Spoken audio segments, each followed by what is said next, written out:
Grea e viața asta, domnule.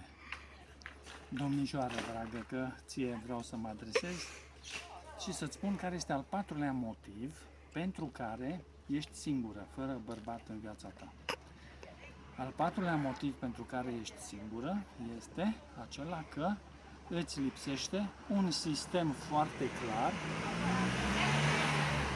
pe care să-l folosești ca să-ți alegi bărbatul.